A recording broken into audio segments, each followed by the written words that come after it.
Bonsoir à tous. Ça a encore été compliqué, mais ça a été compliqué pour juste obtenir un match nul face à Lens. Ok, Lens qui joue le podium de la Ligue 1, franchement, c'est l'un des meilleurs effectifs de l'histoire du PSG, peut-être même le meilleur effectif qu'il n'ait jamais eu ce club en termes de joueurs, qualitativement.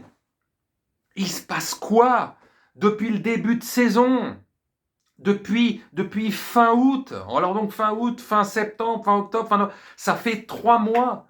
Ça fait 3 mois qu'on est en train de dire, pour ceux qui ont les yeux ouverts depuis le début de saison et qui ne se contentent pas uniquement des résultats, parce que j'ai toujours dit qu'à un moment donné, ça va se payer cash face aux gros, notamment en Champions League. Parce qu'on l'a dit depuis le début, Paris, même en étant d'une médiocrité abyssale, comme c'est le cas depuis le début de saison, ils seront champions de France. Parce que la Ligue 1 n'est pas assez forte, les autres équipes ne sont pas assez fortes. Les autres qui s'enflamment pour tout et pour rien, ils sont à 10 points de Paris. À 10 points, avec un Paris d'une médiocrité absolue. Il n'y a rien dans ce club. Il n'y a rien. Ils ont peut-être le meilleur effectif de leur histoire, c'est pour jouer comme ça. Je suis blasé à un niveau, franchement, énervé quand on sent qu'il n'y a pas d'envie, pas de volonté. Mais il n'y a même pas de qualité de jeu. C'est des à-coups encore une fois. Encore une fois. Tous ceux qui tapent sur Mbappé, le boulard, les critiques à la con, là. Mbappé est toujours là. Depuis les huitièmes de finale de la saison dernière en Ligue des Champions, et là, depuis le début de saison, c'est l'une des pièces très, très importantes de l'équipe. S'il n'y a pas lui, il en est où Paris? Que ce soit la saison dernière, la deuxième moitié, et cette saison, il en est où Paris? Sans Mbappé, que tout le monde, hey, casse-toi, t'as la tête au Real, tu penses qu'à ci, tu penses qu'à ta gueule. Ben, s'il pense qu'à sa gueule, il n'aurait pas sauvé les miches au club si souvent, depuis des mois et des mois. Messi semble paumé. Messi, on était tous emballés, bordel, à l'idée de voir Messi arriver, quoi. Ce qu'il pouvait apporter de plus. Et finalement, tout ce qu'on craignait aussi, Messi en dehors du Barça, peut-être que ça vaut rien, que ça choquait certains. Putain, mais est-ce que c'est la vérité? Est-ce que finalement, c'est le fait de partir de Barça qui fait que Messi n'est plus du tout le même? Ou c'est le fait de venir à Paris? Parce que quand on entend parfois, et je me pose la question moi-même depuis quand même un sacré bail, tellement de grands joueurs, dès qu'ils arrivent à Paris, ou même de grands entraîneurs, ils arrivent à Paris, ils semblent paumés. Alors, pour en arriver à Pochettino, pour terminer, en plus que son mauvais karma à lui, la mauvaise gestion peut-être des gardiens entre Navas et Maître Donnarumma dans ses pattes l'été dernier, qui était une très grosse connerie. Mais bon, c'était une opportunité. C'était le seul gardien de l'histoire de la planète entière qu'on devait récupérer à Paris, parce que c'était gratuit Donnarumma. Oui, mais ça fout le trouble dans la tête. Et il n'y a rien de plus mauvais pour qu'un gardien, pour qu'il ne soit pas serein. Il fait des conneries, Navas, que la saison dernière, alors qu'il était au sommet, on ne parle pas d'il y a 3-4 ans, on parle juste de la saison dernière, il était impérial, il était intouchable, il était invincible. Maintenant, il fait des conneries. Le mauvais karma de Pochettino, le mauvais karma de la gestion, même Navas fait des conneries. Et le but, c'est une boulette, tout simplement. Comme sa sortie lorsqu'il était expulsé, c'est une boulette, c'est une connerie. Il n'avait pas à sortir comme ça, même si la défense était en difficulté, mais c'était pas encore fini. Ils étaient sur la même ligne, plus ou moins les joueurs, mais enfin bref.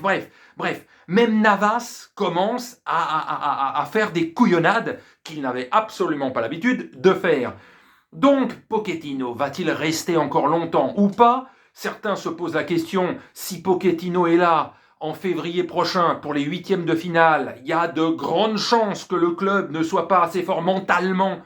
Parce que déjà, techniquement, alors qu'ils ont un effectif monstre, mais techniquement, ils ne sont pas plus forts que la plupart des équipes qu'ils affrontent, ils peuvent se faire déglinguer, taper, comme ils peuvent eux taper, parce qu'on s'y attend pas, on s'attend plus à rien avec ce club-là. Cette saison, je mate déjà les saisons d'avant, tu te dis, avec eux tout est possible, pire comme le... Mais alors cette saison, c'est encore plus, genre tu sais rien. tu peux rien prévoir. Ni genre, le contenu n'a aucune importance, le résultat... Non, c'est de la merde de parler comme ça, que de garder juste le résultat qui est le plus important. Non. La priorité, c'est la Champions League. Si on ne s'améliore pas en Champions League, comment tu veux aller de l'avant ? Tu vas te faire dézinguer par des Liverpool, par des Real Madrid, par des Chelsea, par des Bayern de Munich, qui vont vouloir leur revanche s'ils tombent sur Paris. Hein, ils vont avoir ces clubs-là, notamment le Bayern, s'ils tombent sur Paris, ils vont vouloir, en huitième ou en quart, si Paris y arrive, en quart, leur revanche. Et le Bayern sera sans pitié. Le contenu, putain, depuis fin août, il n'y a rien, quoi, il n'y a rien. Tous les matchs sont compliqués. Il y a eu ce truc qui a caché la réalité, le match aller face à Manchester City, mais il n'y a rien depuis. Ni avant, ni après, il n'y a rien, il n'y a aucune certitude. Paris, on est sûr de rien. Tous les matchs sont compliqués à gagner ou même faire match nul. Il n'y a aucune sérénité. Verratti s'est pris son carton jaune, habituel. Alors lui, de toute façon, il peut pas s'empêcher d'ouvrir sa gueule. Donc de toute façon, le carton jaune, c'était inévitable à un moment donné. Bon voilà, on est dans la routine de ce qu'on répète. Certains vont trouver toujours le petit comme Pochettino, le petit quelque chose. Oui, mais bon, mais gna la volonté, mes couilles, gna, ou même sur YouTube, certains qui sont des bisounours ou des gros cons. Mais c'est le plus important, il faut arrêter de la merde. Paris va se faire taper s'il joue comme ça face à des grosses cylindrées. C'est pas possible. Vous pouvez pas reposer sur un joueur, Mbappé, sur beaucoup tapent dessus, beaucoup tapent sur ce joueur. S'il est pas là, Paris, on sait même pas où il en est.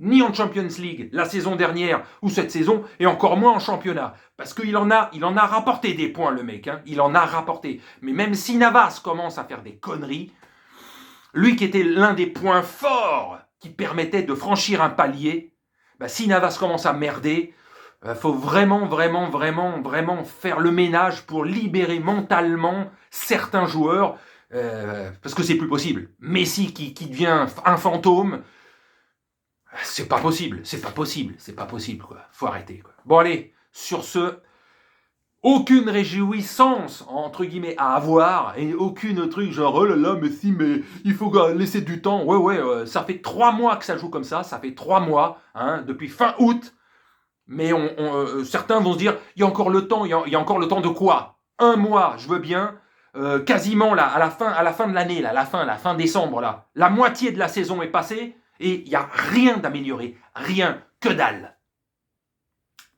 Allez. Bonne soirée à tous.